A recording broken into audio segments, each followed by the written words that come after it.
Hello everyone, hope you're doing well. Today it is time to have a look at another devblog from 1.103, and this is the VFM5, a Vickers light tank which was produced in tandem with a few other projects. And once again, it is another export idea from Vickers, along with the MBT that we already have in game at 9.7, and this one has some interesting features. But first of all, let's get into the history of the vehicle. So in 1985, Vickers formed a consortium with the American FMC company, and this was in order to develop a modern but of course cost-effective light tank for the export market.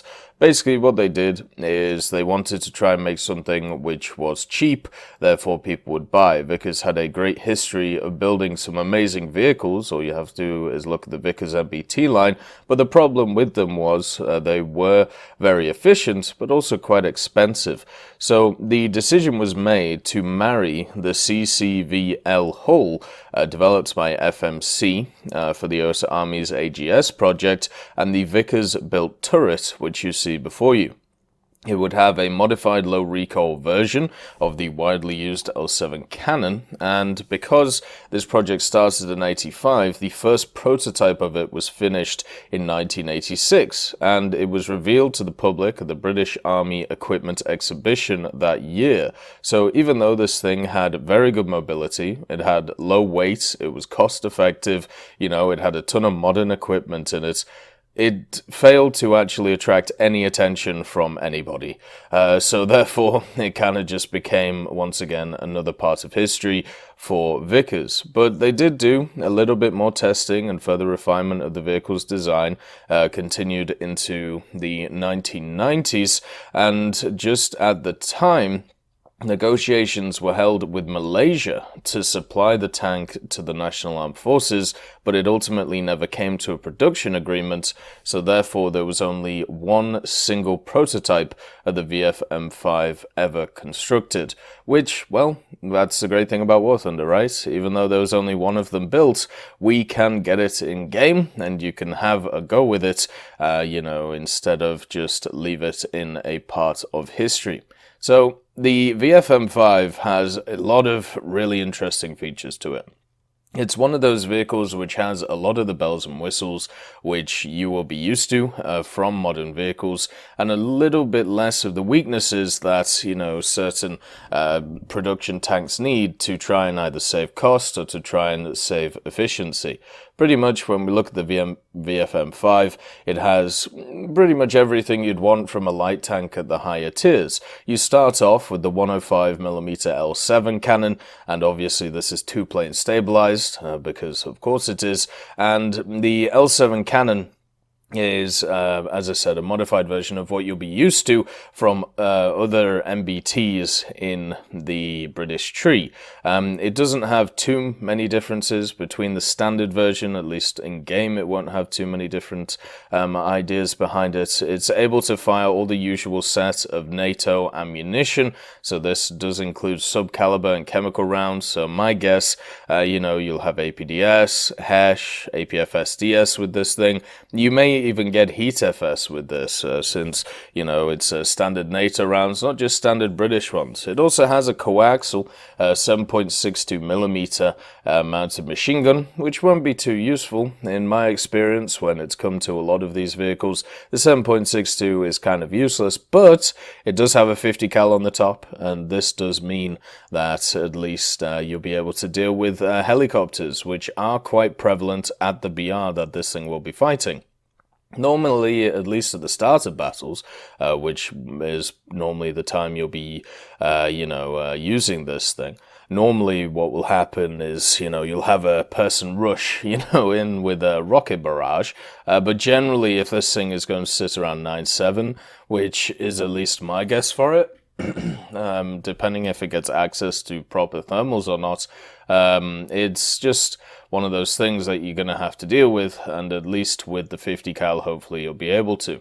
Now, since this thing is a light vehicle, it obviously doesn't have access to too much armor.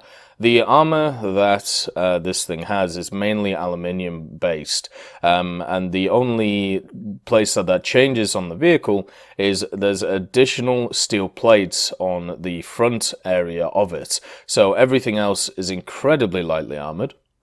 And to be honest, if we actually have a look at the angles of the machine aren't that strong either. If you have a look at the picture here, it's not something like the HSTVL, where you can bounce stuff off that upper glacis sometimes. This thing, it looks like it's just going to be chunk, and you're going to be able to pen it quite easily with the majority of rounds, mainly APF-SDS, that you're going to find at its BR. And because of the fact that it doesn't have a lot of armor, the next question is this vehicle going to be hull breakable? And I'm pretty much it is, because they talk about the more powerful weapons of the BR range overmatching the vehicle's armor, which at least to me seems to be tongue-in-cheek way of saying hull break it. So that's going to be absolutely wonderful. I know a lot of people don't like the hull break mechanic. I think it's one of those necessary evil kind of things in the game, but hopefully it does get refined, and as always, it would be nice to see it refined. But with the fact that it has light armor, with the fact that it has this L7 gun, where does this thing get its mobility from? Which is an incredibly important thing, especially at the high echelons of the game, which this is going to find itself. This is going to be a rank 6 vehicle after all, a tech tree rank 6 vehicle. Well, if you have a look at its engine, this vehicle has a 560 horsepower diesel engine, and this means that it can go 72 kilometers per hour on roads, so it can motor about a bit, and also has a great power to weight, 28.3 horsepower per ton. This generally will give it, good mobility and all of that great stuff. So hopefully it'll be able to really show how good of a light tank it is. When it comes to the actual optics of this thing, this is something that can be modified depending on obviously delivery and all of that. But at least when I've had a look at it, it seems like this thing did have access to optional thermals, whether that is in the commander sights as well or just the gunner sights. But at least when I look at the pictures here, it does seem to have in the physical model a gunner's sight thermal and also a commander's optical. But obviously that isn't confirmed in the article. That's just using the Mark 1 eyeball. So that may change. It might be slightly different. But the main thing to understand about this thing is, yes, it did have access to them as an optional upgrade if required once bought. And that's one of the things about these Vickers vehicles, because a lot of them were created for export but never actually got to be exported. Kind of the sky's the limit with the extra instruments that you want to add to these things. If you really wanted to, you could easily add a bunch of different systems internally on the machine, and just say that this was the requirements required by, let's say, Malaysia to be able to get it up. And the thing is, when it comes to this vehicle, this will probably be after the Roycat in the tree, which will be really nice because I've been trying to play the Roycat, but the gun itself is not very powerful for the BR that it's sat at. You pen a lot of stuff, but the post-pen damage is a bit rough. And with that said, because it's an end-of-the-line vehicle, its modifications are through the roof when it comes to cost. So it'll be nice for me personally to be able to run this thing and be able to run the Roycat, spade it out, and get this VFM 5, depending on whatever BR it is. And hopefully, at the same time as the VFM 5 coming in, we can get a little bit of love for the Chieftain Mark 10, and that can be lowered to 8.7, where it belongs. And the VFM 5 can either be in a really weird place in 9.3, where it doesn't really have a lineup, or it can be at 9.7, where there is a ridiculously fun lineup for the British. The two Challengers and also the Vickers MBT make it an incredibly good time if you've ever enjoyed that lineup. And earlier on, there was mention of an American version of this thing. And I tell you what, it's pretty similar, at least when it comes to the hull. This is the Close Combat Vehicle Light, which obviously was made for a specific project in the US around the time. This eventually went into the M8 armored gun system, if you know what that is. So This could easily be a vehicle which the Americans get at some point, and it would be kind of nice to see, even though, you know, America is bristling with light tanks. I hope at some point, when it comes to every nation is bristling with light tanks. There's a lot of great options, but I just want to put you towards those smoke grenade launchers there, which seem to be absolutely all over the vehicle when it comes to the amount that is there. But yeah, here we have the wonderful Vickers machine, the VFM 5. Incredibly happy to see this machine.